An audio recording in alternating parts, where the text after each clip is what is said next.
Hello everyone, दीप classes की online पाठशाला में आप सभी का स्वागत है। मित्रों, हमारा जो वर्ल्ड ज्योग्राफी की सीरीज़ में जो टॉपिक चल रहा था वो था शैलें, और शैलों में हमने जो शैलों का वर्गीकरण है उससे के बारे में जो चर्चा कर रहे थे कि प्रमुख रूप से शैलें कितने भागों में वर्गीकृत की गई है, जिसमें हमने आग्नेय शैल या आग्नेय चट्टान के बारे में विस्तार से जानकारी भी प्राप्त की है। ठीक है, उनके बारे में विस्तार से चर्चा भी की है। टॉपिक था हमारा शैल। ठीक है, शैल या चट्टानें।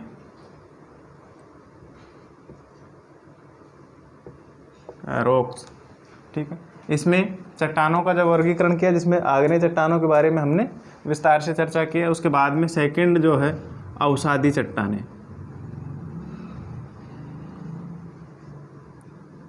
अवसादी चट्टानें या अवसादी शैलें। ठीक है, अवसादी चट्टानें या अवसादी शैलें, इसे तलछटी या परतदार शैल भी कहा जाता है। ठीक है, इसका उपनाम तलछटी या फिर परतदार शैल। ठीक है, तलछटी या परतदार शैल भी कहा जाता है, जिसे इंग्लिश में सेडिमेंट्री रॉक के नाम से जाना जाता है। ठीक है ना, सेडिमेंट्री रॉक।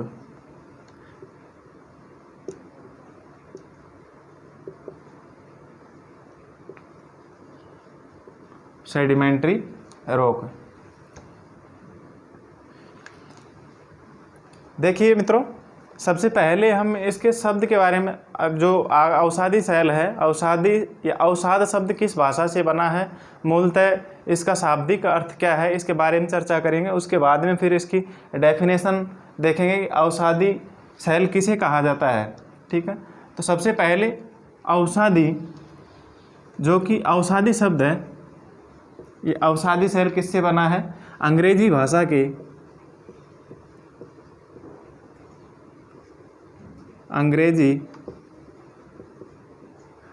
का शब्द है सेडिमेंट्री। ठीक है,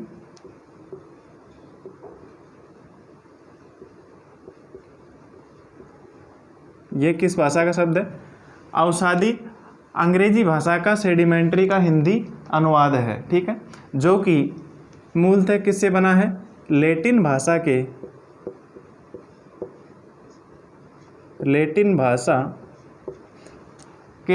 सेडिमेंटम से बना है। ठीक है, सेडिमेंटम से बना है।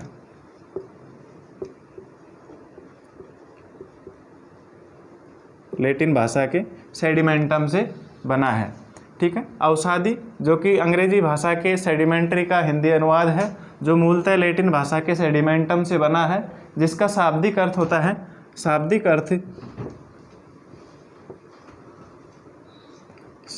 अर्थ होता है नीचे बैठ जाना। नीचे बैठ जाना। ठीक है, नीचे बैठ जाना। सेडिमेंटम का वापस रिपीट कर देता हूँ। अवसादी शब्द अंग्रेजी भाषा के सेडिमेंट्री का हिंदी अनुवाद है, जो मूलतः लैटिन भाषा के सेडिमेंटम से लिया गया है। ठीक है, जिसका शाब्दिक अर्थ है नीचे बैठ जाना। ठीक है, अब इसकी पारिभाषिक तौर पर इसे देखते हैं। इसकी परिभाषा क्या है?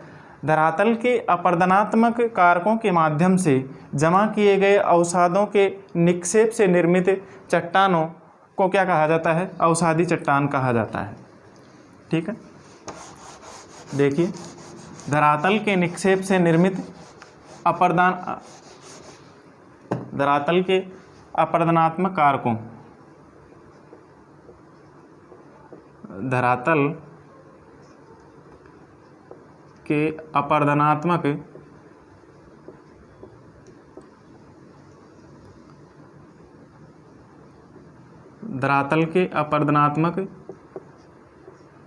कारकों के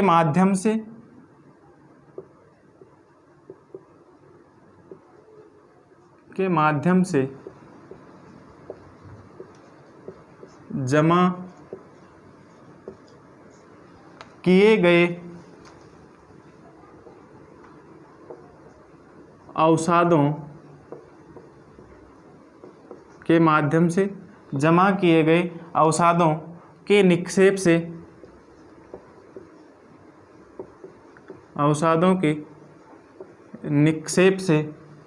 निर्मित चट्टानों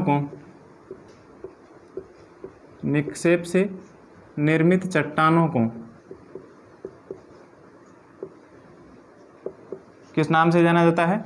अवसादी शैलों के नाम से या अवसादी चट्टानों के नाम से जाना जाता है। ठीक है, वापस रिपीट कर देता हूँ। धरातल के अपरदनात्मक कारकों के माध्यम से जमा किए गए अवसादों के निक्षेप से निर्मित चट्टानों को अवसादी शैल या अवसादी चट्टानें कहा जाता है।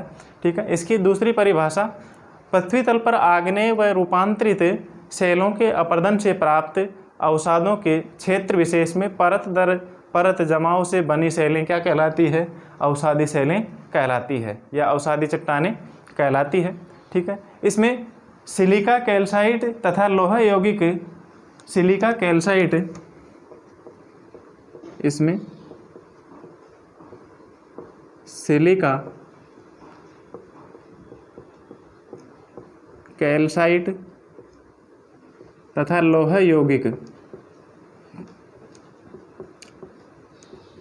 सिलिका कैल्साइट तथा लोह यौगिक क्या है? परतदार चट्टानों के मुख्य संयोजक तत्वों के रूप में पाए जाते हैं। ठीक है, सिलिका कैल्साइट तथा लोह यौगिक परतदार चट्टानों के मुख्य संयोजक तत्व हैं।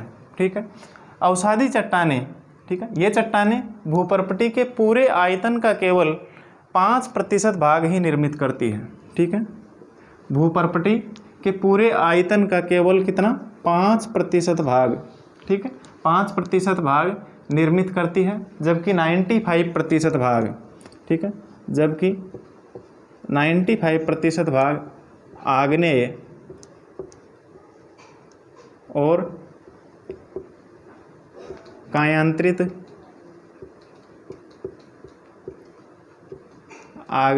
कायांतरित या रूपांतरित चट्टानों से निर्मित है। ठीक है, केवल 5% भाग किससे है? अवसादी चट्टानों से निर्मित है। ठीक है, ये पृथ्वी के स्थलमंडल के लगभग 75% भाग को घेरे हुए हैं। पृथ्वी के स्थलमंडल के लगभग 75% भाग को घेरे हुए हैं। ठीक है, पृथ्वी के स्थलमंडल के लगभग 75% भाग को घेरे हुए हैं। ये चट्टानें आग्नेय चट्टानों की तुलना में बहुत कम है, लेकिन पृथ्वी के तल पर विस्तृत रूप से फैली हुई है। ठीक है, जो अवसादी चट्टानें हैं, अवसादी चट्टानें आग्नेय चट्टानों की तुलना में बहुत कम है, लेकिन पृथ्वी के तल पर यह क्या है? एक विशाल क्षेत्र में फैली हुई है। ठीक है, विस्तृत रूप में फैली हुई है। अब इनकी प्रमुख विशेषताएं कौन कौन सी है अवसादी चट्टानों की? देखिए मित्रों, इसकी अवसादी चट्टान की प्रमुख विशेषताएं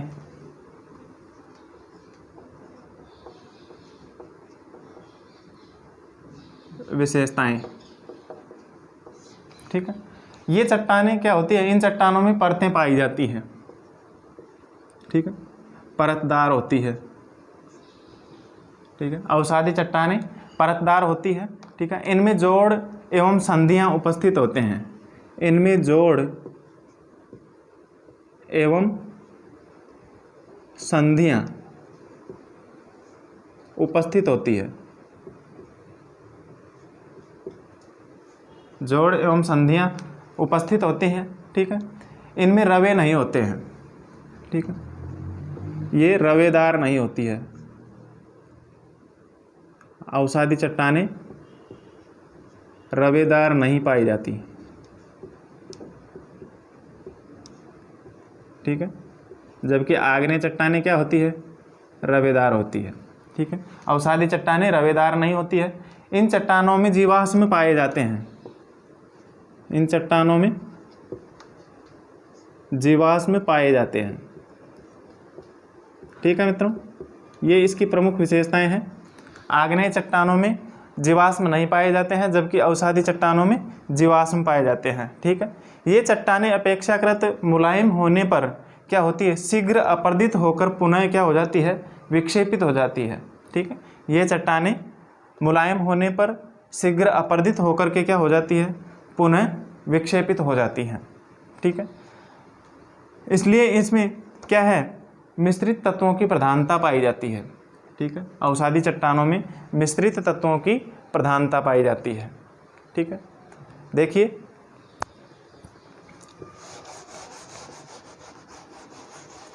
एक बार अवसादी सेलों के जो संगठक तत्व हैं, संगठन तत्व,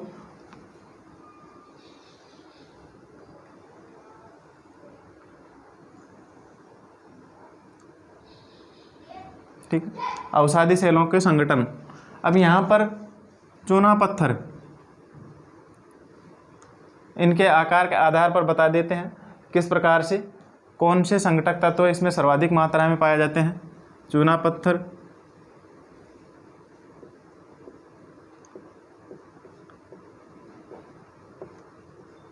चूना पत्थर, बलुआ पत्थर,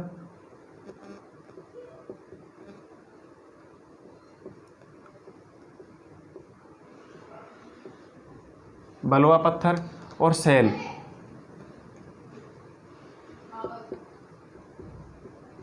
ठीक है, सेल का लगभग कितना 80% भाग सेले, 12% भाग बलुआ पत्थर का, और शेष भाग कितना है 8%, जो कि चूना पत्थर का। ठीक है, तो इस प्रकार से अवसादी सेलों का संगठन,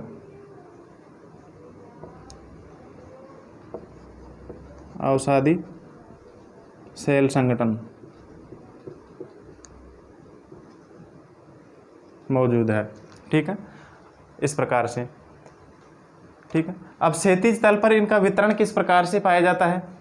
परत पर पृथ्वी के धरातल पर अवसादी सेलें, जो कि अवसादी सेल नहीं है, वो कितने प्रतिशत भाग पर अवसादी सेल नहीं है पृथ्वी के धरातल पर, और कितने प्रतिशत भाग पर अवसादी सेलें मौजूद है। ठीक है,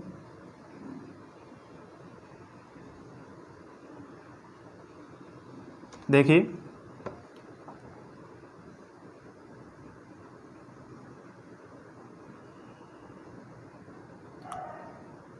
अभी हमने पढ़ा था कि पृथ्वी के लगभग 75% भाग पर, पृथ्वी के स्थलमंडल के 75% भाग को क्या कर रखा है, अवसादी चट्टानों ने घेर रखा है। ठीक है, अवसादी चट्टानें 75% भाग पर स्थित है।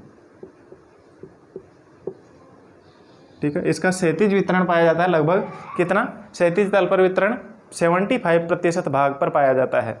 ठीक है, और 25% भाग धरातल का ऐसा है जहां पर अवसादी सेलें नहीं है। ठीक है, यहाँ पर ये 25% भाग ऐसा है जहां पर अवसादी सेल नहीं है। ठीक है, संपूर्ण पृथ्वी के धरातल के को क्षैतिज वितरण पर अगर इसका क्षैतिज वितरण देखते हैं तो 75% भाग अवसादी सेलों से ढका हुआ है। ठीक है, और 25% भाग जहाँ पर अवसादी सेलों का कोई वितरण नहीं पाया जाता है। ठीक है, इसके बाद में इसका ऊर्ध्वाधर वितरण देखते हैं किस प्रकार से। ऊर्ध्वाधर वितरण में पृथ्वी का आंतरिक भाग, ठीक है, जो जहाँ पर अवसादी चट्टानें पाई जाती है, ठीक है, आग्नेय और रूपांतरित चट्टानें कितनी पाई जाती है, कितने प्रतिशत भाग पर। ठीक है, एक बार ये भी डायग्राम के माध्यम से देखते हैं।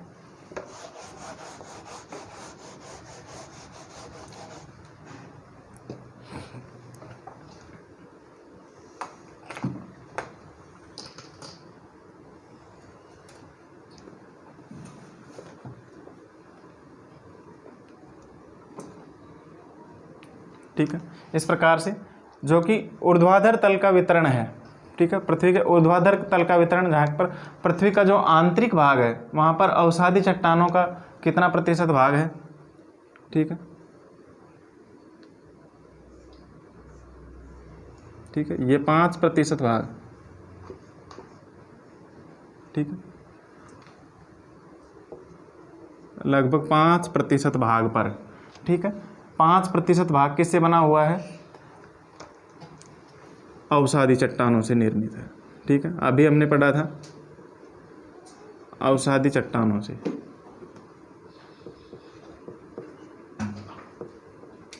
निर्मित है।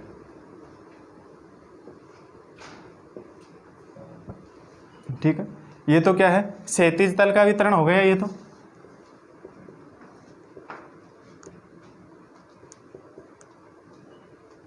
क्षैतिज तल पर वितरण, ठीक है, और ये है ऊर्ध्वाधर वितरण, ठीक है, ऊर्ध्वाधर तल पर वितरण।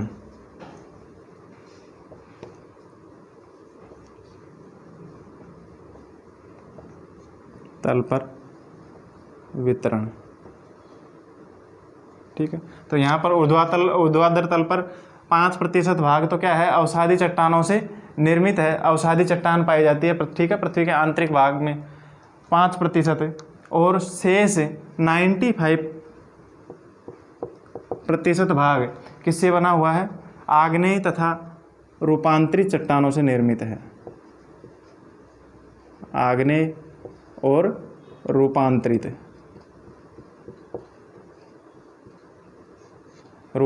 शैलों से निर्मित है, ठीक है। आगे देखिए मित्रों, इन आग्नेय शैलों, इन अवसादित शैलों में या अवसादी चट्टानों में आग्नेय चट्टानों की तरह क्या है, बड़े बड़े आंतरिक स्थलाकृतियों का निर्माण नहीं होता है, ठीक है। इनकी यह भी विशेषता है कि आग्नेय शैलों की भांति इनमें बड़े बड़ी स्थलाकृतियों का निर्माण नहीं होता है, ठीक है। ये परतदार चट्टानें संगठित या असंगठित दोनों अवस्थाओं में होती है, अवसादी चट्टानें, ठीक है। इनका संगठन तत्वों एवं खनिजों पर निर्भर होता है, ठीक है। और इन चट्टानों में दबाव के कारण क्या हो जाते हैं, वलन पड़ जाते हैं, ठीक है। इन चट्टानों में दबाव के कारण वलन पड़ जाते हैं, जिससे सामूहिक रूप से अपनति या अभिनति में परिवर्तित हो जाती है, ठीक है। अपनति या अभिनति में इस प्रकार से वलन पड़ जाते हैं, ठीक है, जो कि अपनति या अभिनति में परिवर्तित हो जाते हैं। जब इन चट्टानों पर दबाव अधिक पड़ता है तो मोड़ टूट जाते हैं और दरारें उत्पन्न हो जाती है, ठीक है। ये मोड़ क्या हो जाते हैं, टूट जाते हैं, जिससे दरारें उत्पन्न हो जाती है, ठीक है। कभी कभी असंगठित चट्टानों की परतों में भी क्या हो जाता है, अधिक तापमान के कारण दरारें उत्पन्न हो जाती है, ठीक है। असंगठित चट्टानों में भी तापमान अधिक होने के कारण दरारें उत्पन्न हो जाती है, तथा नदियों द्वारा जो जलोढ़ मिट्टियों का प्रसार होता है, जब अत्यधिक तापमान होता है तो दरारें उत्पन्न हो जाती है, जिसके कारण क्या हो जाता है, पंख फटन, मड क्रैक या मड क्रैकिंग कहा जाता है। जैसे कि कछारी या खादर मिट्टी वाले जो भाग हैं वहाँ पर क्या हो जाता है, क्रैक हो जाते हैं, ठीक है। सामान्यतः अवसादी चट्टानें, ये अभी मैंने बताया था कि अवसादी चट्टानें क्या हो जाती है, मुलायम होती है, और ये मुलायम होने के कारण ही क्या हो जाती है, पुनः विक्षेपित हो जाती है, ठीक है। लेकिन कुछ अवसादी चट्टानें कड़ी भी हो सकती है, जैसे बलुआ पत्थर है, ठीक है, तो कठोर भी हो सकती है। इन अवसादी चट्टानों में 80% क्या होते हैं, शैल, ठीक है। इन अवसादी चट्टानों या अवसादी शैलों में, अवसादी शैलों में लगभग कितनी पाई जाती हैं, शैल 80% चट्टानें, ठीक है। अवसादी चट्टानों में 80% चट्टानें पाई जाती है तथा 12% बलुआ पत्थर। अभी मैंने आपको डायग्राम के माध्यम से भी बताया था बलुआ पत्थर कितना, 12%, ठीक है। और चूना पत्थर कितना होता है, शेष चूना पत्थर होता है, जो कि अभी डायग्राम के माध्यम से भी आपको समझाया था, 8% चूना पत्थर होते हैं, ठीक है। अब समुद्री अवसादी चट्टानों में लाल मृत्तिका, ठीक है, समुद्री अवसादी चट्टानों में लाल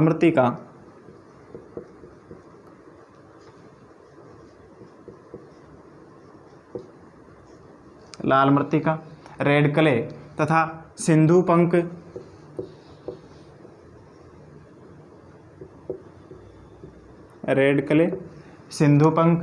या ऊज तथा प्रवाल निर्मित चट्टानें शामिल होती है। प्रवाल, ठीक है, कोरल या प्रवाल निर्मित चट्टानें इसमें अवसादी चट्टानों में शामिल होती है, ठीक है। इस प्रकार ये प्रमुख इसकी विशेषताएं थी अवसादी चट्टानों की।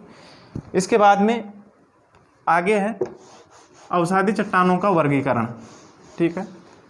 जिस प्रकार से हमने आग्नेय चट्टानों के उपभाग पढ़े थे, ठीक है, उसी प्रकार से अवसादी चट्टानों के भी कुछ वर्गीकरण किए गए हैं, जिनमें मुख्यतः 2 माध्यमों के आधार पर इसका वर्गीकरण किया जा सकता है, ठीक है। इसका वर्गीकरण अवसादी शैलों का वर्गीकरण, ठीक है। अवसादी सेलों का वर्गीकरण, जो कि दो माध्यमों के आधार पर किया जा सकता है। सबसे पहला, निर्माण की क्रिया में भाग लेने वाले, सबसे पहला है निर्माण की क्रिया में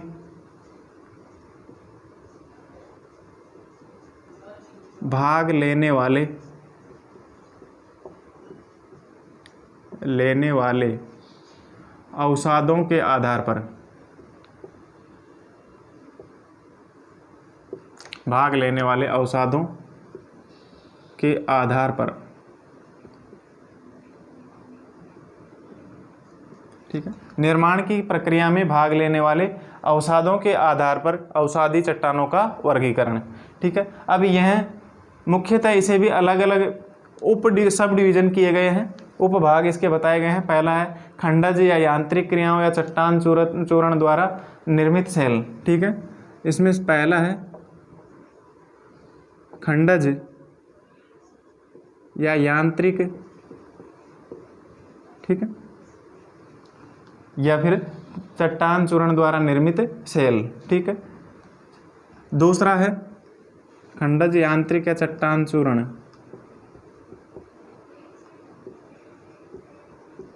द्वारा निर्मित सेल,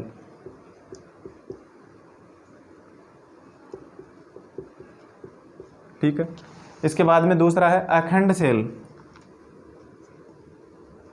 अखंड सेल, ठीक है। अखंड सेल इसे भी दो सब डिवीजन किए गए हैं। इसके भी एक तो जैविक या कार्बनिक तत्वों द्वारा निर्मित और दूसरी रासायनिक तत्वों द्वारा निर्मित, ठीक है। इसके भी दो सब डिवीजन किए गए हैं। एक तो है कार्बनिक या जैविक, ठीक है, जैविक या कार्बनिक तत्वों द्वारा निर्मित, जैविक या कार्बनिक तत्वों द्वारा निर्मित,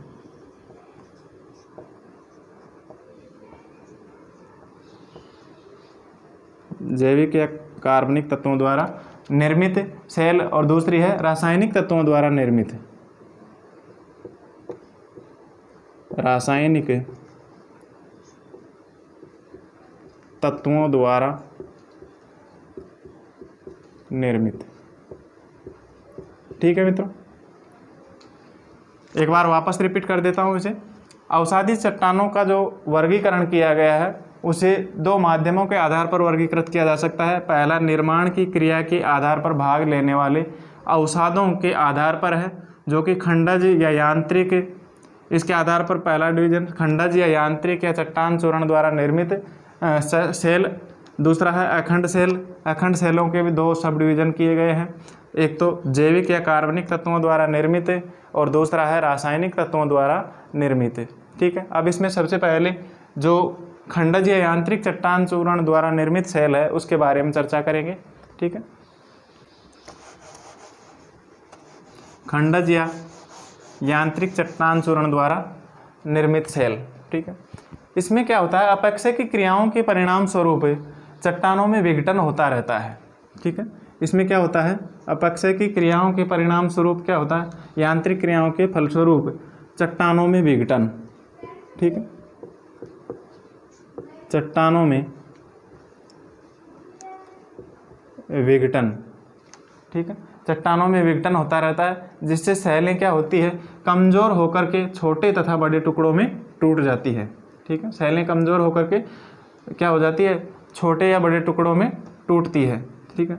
अपर्दन के विभिन्न साधन होते हैं। इसमें अपर्दन के विभिन्न साधन जैसे जल, हवा, अपर्दन के विभिन्न साधन हैं, जैसे जल है, हवा है, हिमनद है, ठीक है, आदि, सागरीय लहर है आदि। जो अपर्दन के साधन हैं उनसे क्या होता है, इन पदार्थों को अपनी शक्ति से एक जगह से उठा करके क्या है, दूसरी जगह बिछाते रहते हैं, ठीक है, एक जगह से दूसरी जगह स्थानांतरित करते रहते हैं। ये कारक खंडज यांत्रिक या चट्टान चूर्ण द्वारा निर्मित पदार्थों को, ठीक है।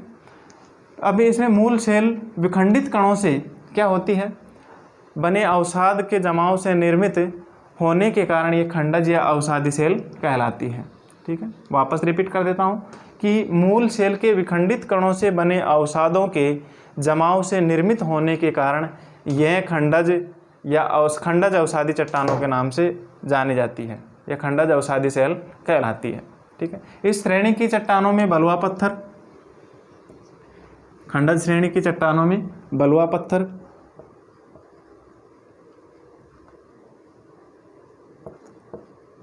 बलुआ पत्थर,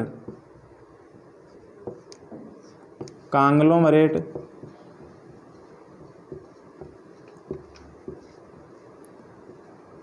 बलुआ पत्थर, कांग्लोमरेट, सिल्ट, चीका मिट्टी, सिल्ट, चीका मिट्टी, ठीक है, सिल्ट, चीका मिट्टी तथा लोयस मुख्य है। ठीक है। इस श्रेणी की चट्टानों में बलुआ पत्थर, कांग्लोमरेट, सिल्ट, चीका मिट्टी तथा लोयस मुख्य है। ठीक है। अब इनके निर्माण में जो बालू का पत्थर है, बालू का पत्थर का निर्माण सिलिका, कैल्शियम तथा ये अपर्दन ऑक्साइड जैसे संयोजक पदार्थों के द्वारा होता है। ठीक है। बालू का पत्थर का जो निर्माण होता है वो किसके द्वारा? सिलिका, कैल्शियम तथा आयरन ऑक्साइड जैसे संयोजक पदार्थों के द्वारा होता है। ठीक है। बालू का पत्थर या बलुआ पत्थरों का निर्माण। ठीक है। आगे है बलुआ पत्थर का निर्माण के बाद में कांग्लोमरेट। ठीक है। बलुआ पत्थर का निर्माण तो किन से हो रहा है? सिलिका, एक बार वापस रिपीट कर देता हूँ, इनका निर्माण किन किन से हो रहा है? सिलिका, कैल्शियम, सिलिका, कैल्शियम, ठीक है, सिलिका, कैल्शियम तथा आयरन ऑक्साइड, आयरन ऑक्साइड। ठीक, आयरन ऑक्साइड से हो रहा है, इनके निर्माण से या इनके संयोजक पदार्थों से द्वारा होता है। ठीक है। अगला कांग्लोमरेट। कांग्लोमरेट का निर्माण किससे होता है? रेत के साथ जो कंकड़ मिले होते हैं, इसमें रेत के साथ कंकड़ मिले होते हैं, रेत के साथ कंकड़ मिले होते हैं। ठीक है। कांग्लोमरेट में रेत के साथ कंकड़ मिले होते हैं तथा मुलायम तथा गोल आकार के पत्थरों के टुकड़ों को क्या कहा जाता है? कंकड़ या पेबुल कहा जाता है। ठीक है। कांग्लोमरेट में मुलायम या गोल आकार के जो पत्थर के टुकड़े होते हैं उन्हें कंकड़ या पेबुल कहा जाता है, जबकि पेबुल के साथ जो चीका मिट्टी होती है, ठीक है, उस चीका मिट्टी को क्या कहा जाता है? ग्रेवेल कहा जाता है। ठीक है। जब कंकड़ के साथ में क्या होता है? चीका मिट्टी होती है, चिकनी मिट्टी होती है, तो उसे फिर क्या कहा जाता है? ग्रेवेल कहा जाता है। ठीक है। केवल मुलायम कंकड़ पत्थर को गोल आकार का केवल पत्थर होता है, उसे ग्रेवल या फिर कंकड़ कहा जाता है, और उसके साथ में चिकनी मिट्टी होती है तो उसे ग्रेवल कहा जाता है। ठीक है। और कंकड़ जब गोल न होकर के कोणधारी होते हैं, ठीक है, तो फिर वो क्या कहलाते हैं? ब्रेसिया कहलाते हैं। ठीक है। कंकड़ गोल न होकर के कैसे होते हैं? कोणधारी होते हैं, तो वो ब्रेसिया कहलाते हैं। आगे चीका मिट्टी। ठीक है। चीका मिट्टी देखिए मित्रों, चीका मिट्टी ये क्या है? प्राथमिक चट्टानों के बारीक कणों के निक्षेपण के द्वारा क्या होता है? चीका मिट्टी का निर्माण होता है। किसके कारण से? प्राथमिक चट्टानों के बारीक कणों के निक्षेपण के द्वारा इस मिट्टी का निर्माण होता है। चीका मिट्टी चट्टानों का निर्माण होता है। इनका व्यास 1/32 mm से, इनका व्यास कितना होता है? 1/32 mm से लेकर के 1/256 mm तक होता है। ठीक है। 1/256 mm, ठीक है, मिलीमीटर तक होता है। किसका? इनका। ठीक है, चीका मिट्टी का। अब जिनमें जब इनका व्यास 1/32 mm से 1/256 mm तक होता है जिस चीका मिट्टी का, वो तो कहलाती है सिल्ट। ठीक है। क्या कहलाती है? वो सिल्ट कहलाती है। चीका मिट्टी में जब इनका व्यास 1/32 mm से लेकर के 1/256 mm तक होता है तो वो तो कहलाती है सिल्ट, सिल्ट कहा जाता है। और जब इनका व्यास 1/257 mm से 1/257 mm से लेकर के 1/8192, ठीक है, 8192 mm के बीच होता है तो वह क्या कहलाती है? क्ले कहा जाता है। इसे क्या कहा जाता है? क्ले कहा जाता है। ठीक है, चीका मिट्टी कहा जाता है, इसे चीका मिट्टी कहा जाता है। ठीक है, वापस रिपीट कर देता हूँ कि प्राथमिक चट्टानों के बारीक कणों के निक्षेपण से चीका चट्टानों का निर्माण होता है। अब चीका चट्टानों में दोनों ही आ जाती है, सिल्ट और चीका मिट्टी। ठीक है, जब इनका व्यास 1/32 mm से 1/256 mm के बीच होता है तो वो क्या कहलाती है? सिल्ट कहलाती है। और जब इनका व्यास 1/257 से 1/81 में 8192 mm होता है तो इसे क्ले या चीका मिट्टी कहा जाता है। ठीक है, शुद्ध चीका का रंग क्या होता है? सफ़ेद होता है। शुद्ध चीका मिट्टी का रंग कैसा होता है? सफ़ेद होता है।